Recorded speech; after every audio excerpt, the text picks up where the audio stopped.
Video like जरूर कर लीजिए और ऐसे वीडियो लगातार फ्री में पाने के लिए चैनल को तुरंत सब्सक्राइब कर लीजिए और बेल आइकन को जरूर टैप कर लीजिए ताकि आगे भी सारे वीडियो आपको मिलते रहे। यूट्यूब में फॉलो करते हैं तो प्लीज ये वाला फ्री टेलीग्राम चैनल जरूर ज्वाइन कर लीजिएगा। सारे नोटिफिकेशन सारे अपडेट यहीं पे आते हैं, ध्यान रखिए।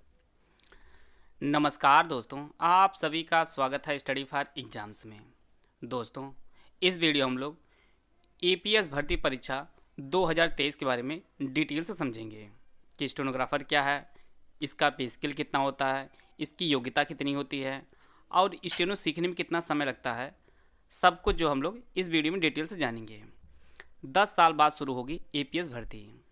एपीएस की जो वैकेंसी है वो पिछली जो वैकेंसी निकाली गई थी वो 2013 में निकाली गई थी और यह जो प्रक्रिया है अभी भी चल रही है। अभी इसका अगस्त 2022 में जो है इसका लिखित परीक्षा हुई है और इसका जो है अभी स्किल टेस्ट और कंप्यूटर जो परीक्षा है वह अभी हुई नहीं है। अपर निजी सचिव भर्ती जो है यह 10 साल बाद आपको देखने को मिल रही है और इसका जो है देखने का कारण इसलिए है क्योंकि इसका जो तीसरा संशोधन है वह कैबिनेट से अप्रूवल जो है मिल चुका है और यह जो वैकेंसी निकलेगी ये 300 से ज़्यादा पदों पर यह वैकेंसी निकलेगी और उम्मीद की जा रही है यह भर्ती आपको मार्च मंथ में देखने को मिलेगी। समीक्षा अधिकारी जो आरओ एआरओ के नाम जानी जाती भर्ती है, यह इसमें लगभग 350 पद है और मार्च में यह वैकेंसी आस ही पास देखने को मिलेगी। अगर आरओ की वैकेंसी पहले आ गई तो एपीएस की वैकेंसी अप्रैल तक आएगी। अगर अब मार्च में वैकेंसी अगर एपीएस की देखने को मिलेगी तो आरओ की वैकेंसी आपको अप्रैल में देखने को मिलेगी। तो दोनों भर्ती जो है साथ साथ ही देखने को मिलेंगे। नोटिफिकेशन आएगा और आगे पीछे इनका पेपर भी होगा। तो जो लोग भी एपीएस के काफ़ी दिनों से इंतज़ार कर रहे थे उनके लिए ये काफ़ी खुशखबरी वाली न्यूज है। और इसमें जो है बताया गया है कि जो सृजित पद थे टोटल 612 पद थे सचिवालय में, अब उसकी जो संख्या वो बढ़ाकर 730 कर दी गई है। और यहाँ पे उम्र सीमा की बात करते हैं तो उम्र सीमा जो अधिकतम सीमा मानी गई है वह 40 वर्ष रखी गई है। और इसमें 3-4 लोग जो काफ़ी इसके लिए मुद्दा उठाए थे कि भर्ती प्रक्रिया जल्द शुरू की जाए, उनमें आपके दीपक कुशवाहा हैं, उमेश पांडे हैं, एम आलम है और इश्तियाक है। ये जो चारों अभ्यर्थी हैं ये बराबर जो है यूपीएससी आयोग गए हुए जाते रहे हैं और इन्हीं कारण जो है भर्ती प्रक्रिया जो है यह तेज़ी आई है। सबसे जो इम्पोर्टेंट चीज़ आप लोग जान लीजिए, इसमें जो टाइपिंग होती है वह कुर्तीदेव अब तक रही है, कुर्तीदेव 010 पर रही हुई है।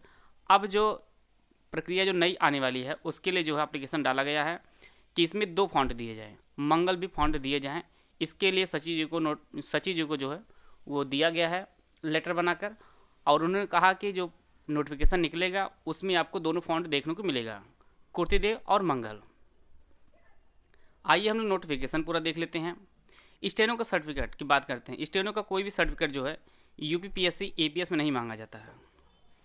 यूपीपीएससी एपीएस में जो है कोई भी स्टेनो का सर्टिफिकेट नहीं मांगा जाता है। सर्टिफिकेट सिर्फ हाई कोर्ट मांगा जाता है। जो वैकेंसी चल रही है स्टेनो की उसमें जो है सर्टिफिकेट कभी कभी मांगा जाता है। और बात करते हैं अब तक आपका 2010, 2013 और 2022 में जो है पेपर हुआ है। यह जो तीनों पेपर है वह मैं इसी चैनल पर आप लोगों को तीनों उपलब्ध करा दूंगा। मेरे पास ये तीनों पेपर है, उसका पूरा एक्सप्लेनेशन सहित आपको तीनों पेपर दे दिया जाएगा। आइए हम लोग नोटिफिकेशन पढ़ लेते हैं। यह 2013 वाला नोटिफिकेशन है और उम्मीद की जाती है थोड़ा बहुत आपको चेंजिंग देखने को मिलेगी। बाकी आपको सब कुछ जो नोटिफिकेशन में जो सिलेबस है वो लगभग यही रहने वाला है। पेपर इसमें 2 होते हैं। एक आपका दिन में पहले जो शिफ्ट का पेपर होगा वो ऑब्जेक्टिव होता है और टोटल जो है 2 घंटे का पेपर होगा और वह आपका 100 मार्क्स का पेपर होगा जनरल नॉलेज का। दूसरा जो पेपर होता है दूसरा शिफ्ट का वह आपका हिंदी का पेपर होगा, जनरल हिंदी का, और ये आपका 3 घंटे का पेपर होगा। टोटल 100 मार्क्स का पेपर होगा। हम लोग फर्स्ट पेपर की बात कर लेते हैं। फर्स्ट पेपर में आपका यहाँ पर जो फुल फॉर्म वाले प्रश्न हैं वो आपके 10 मार्क्स का आएंगे।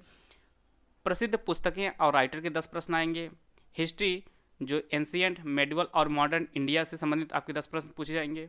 साइंस के यहाँ पर 10 प्रश्न आएंगे। ज्योग्राफी जो यूपी संबंधित है उसके 6 प्रश्न आएंगे। ज्योग्राफी के जो इंडिया से रिलेटेड वह आपके 4 मार्क्स के आएंगे प्रश्न। और इंडियन कॉन्स्टिट्यूशन से 10 प्रश्न आएंगे। स्पोर्ट्स से भी 10 प्रश्न आएंगे। इम्पॉर्टेंट सिटी बिल्डिंग जो इंडिया संबंधित यह भी आपके 10 प्रश्न आएंगे। और ये आपके करंट अफेयर के प्रश्न हैं, ये आपके 10 प्रश्न आएंगे। और खेल कूद से यहाँ और इसके बाद आपका अरिथमेटिक जो 8वें स्तर के प्रश्न पूछेंगे। तो टोटल जो है 100 मार्क्स 100 प्रश्न जो आपकी परीक्षा में पूछे जाएंगे। दूसरा जो पेपर होगा आपका हिंदी का होगा। हिंदी में आपके अपठित गद्यांश और प्रश्नोत्तर तथा अपठित गद्यांश का शीर्षक लिखना होगा। इसके लिए आपको 20 मार्क्स दिए जाएंगे। संक्षेपण लिखना होगा, उसके लिए 10 मार्क्स। पत्र एवं कार्यालय विभिन्न पत्रों का आलेखन जो RO में पूछा जाता है मुख्य परीक्षा में, उसी प्रकार से जो है APS भर्ती में भी आपको लिखना होगा। मुहावरे एवं लोकोक्तियाँ और उनका प्रयोग आपको करना होगा, इसके लिए 10 मार्क्स यहाँ पे दिए जाएंगे। विभिन्न शब्दों का एक शब्द लिखना होगा, यह भी 10 मार्क्स के हैं। वाक्यों का शुद्धिकरण के लिए 10 मार्क्स आपको मिलेंगे। पर्यायवाची तथा विलोम शब्द के 5 प्रश्न देखने को मिलेंगे। एक आपको निबंध लिखना होगा, जिसके लिए आपको 25 अंक दिए जाएंगे। तो टोटल जो आपका हिंदी के 100 प्रश्न होंगे और 100 प्रश्न आपको जो 100 नंबर के होंगे और 100 प्रश्न आपके ऑब्जेक्टिव पूछा जाएगा जनरल नॉलेज का। तो पहले शिफ्ट में आपका GS का पेपर होगा, दूसरी शिफ्ट में आपका हिंदी का पेपर होगा और इसी बेसिस पे आपकी मेरिट बनेगी। इसी बेसिस पे जो है आपकी मेरिट बनेगी। इसके बाद आपका स्किल टेस्ट अर्थात जिसे आप लोग स्टोनो नाम जानते हैं। हिंदी का स्टोनो होगा जो 135 मार्क्स का होगा और टाइपिंग आपकी 15 मार्क्स की होगी। तो टोटल जो है 150 नंबर की आपके टाइपिंग और स्टोनो होगा। यहाँ पर टाइपिंग में जो है जो स्पीड है उसके लिए अलग अलग बताया गया है।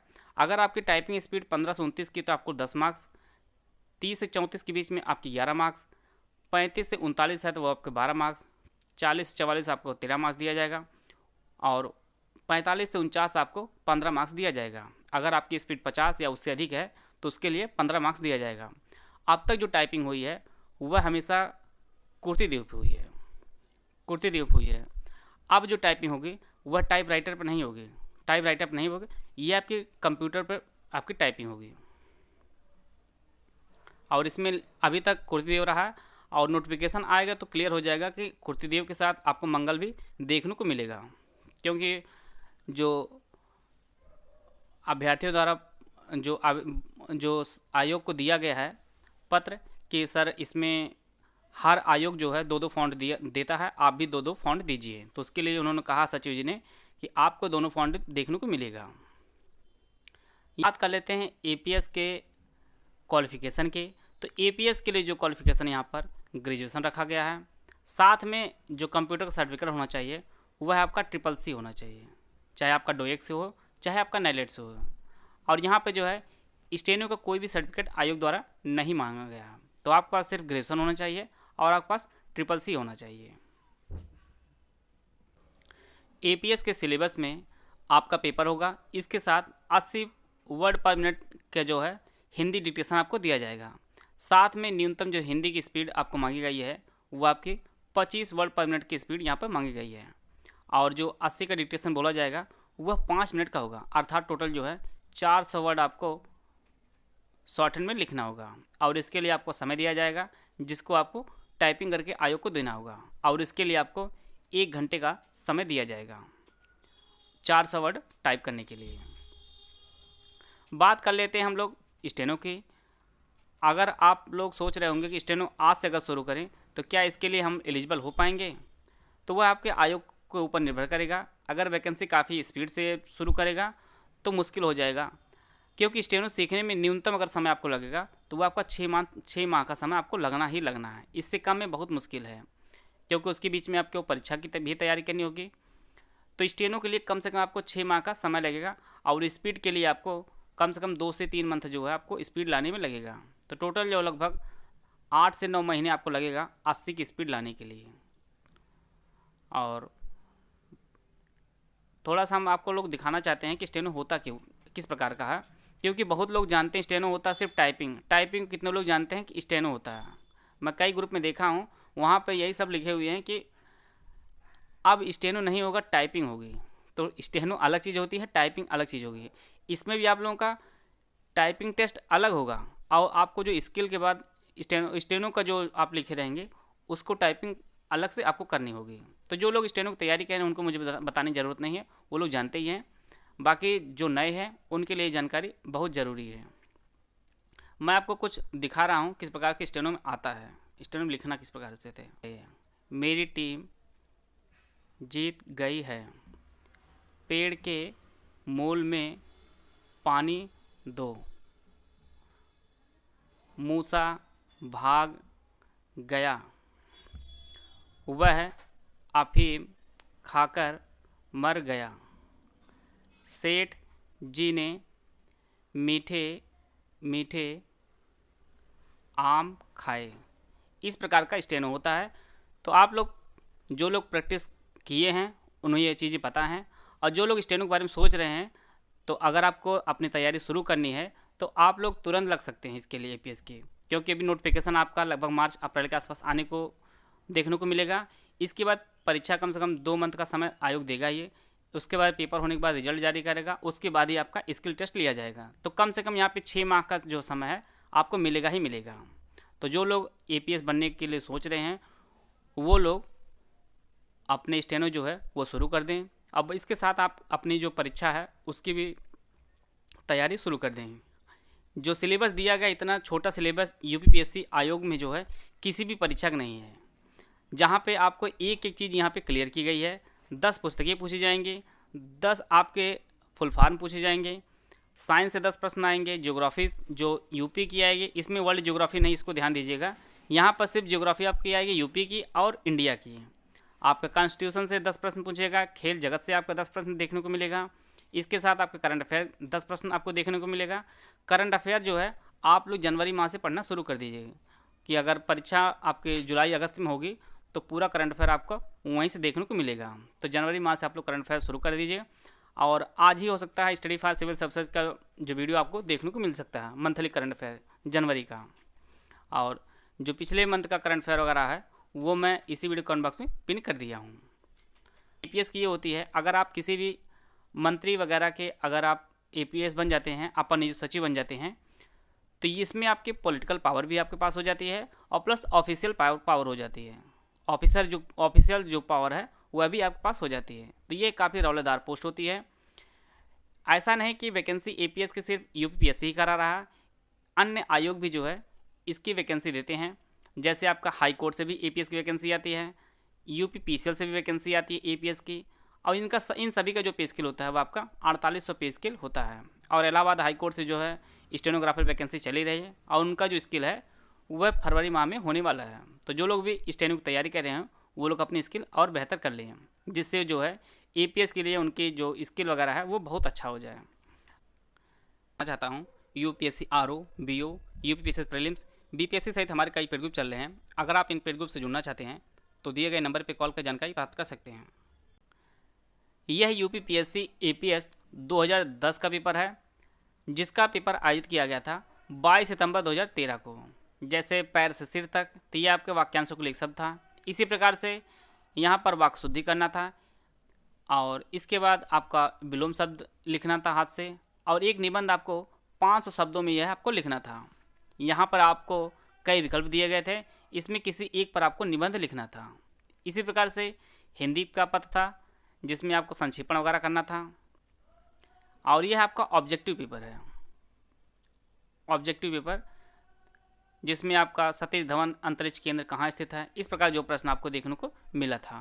परंतु जो 2022 का पेपर अगस्त माह में हुआ है उसका जो स्तर है वह काफ़ी बढ़ा दिया गया था। इस प्रकार से आपको एनसीटीसी का फुल फॉर्म पूछता था, एनआरएचएम का फुल फॉर्म था, एफडीआई का फुल फॉर्म है, इसरो का फुल फॉर्म है, इसी प्रकार से एनआरआई का फुल फॉर्म था, ब्रिक्स का फुल फॉर्म पूछा हुआ है। तो इस प्रकार जो है आयोग 2013 में परीक्षा लिया था इस स्तर का। मैथ के जो प्रश्न थे वह बेसिक प्रश्न थे, आपके जो वर्गमूल से प्रश्न बनाया गया था, डिजिट नंबर आपको बताना था। इस प्रकार से यह प्रश्न पूछा गया था। 2022 का जो है मैं अगली वीडियो में आपको दे दूंगा, और इन सभी का जो है फुल एक्सप्लेनेशन आपको वीडियो उपलब्ध करा दी जाएगी। तो आशा है आप सभी को बहुत कुछ जानने को मिल गया होगा। अगर आपका कोई प्रश्न है तो आप कमेंट बॉक्स में ज़रूर पूछिएगा, उसका उत्तर दे दिया जाएगा। वीडियो को पूरा देखें, धन्यवाद। जय हिंद, जय भारत।